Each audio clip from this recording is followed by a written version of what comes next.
شدید نظر لگ جانے پر کون سی دعا پڑھنی چاہیے؟ سیدنا عبداللہ بن عامر کہتے ہیں کہ عامر بن ربیہ اور سہیل بن حنیف دونوں غسل کرنے کے ارادے سے نکلے اور کوئی اونٹ تلاش کرے تھے۔ سہیل نے ان کا جبہ اتارا۔ عامر کہتے ہیں جب میں نے اسے دیکھا تو اس سے میری نظر لگ گئی۔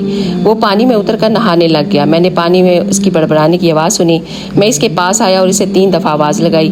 اس نے جواب نہ دیا۔ پھر میں نبی پاک صلی اللہ علیہ وسلم کے پاس آیا اور ساری بات بتائی۔ آپ تشریف لائے اور پانی میں داخل ہو گئے، گویا کہ اب بھی میں آپ کی پنڈلیوں کی سفیدی کو دیکھ رہا ہوں۔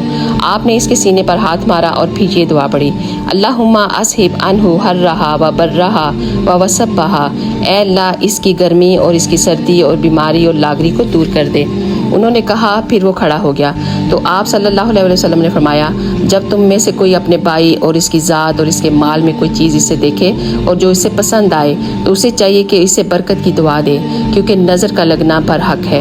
اللہ اکبر۔ اگر ویڈیو اچھی لگی ہے تو ضرور شیئر کیجیے گا۔ جزاک اللہ خیر۔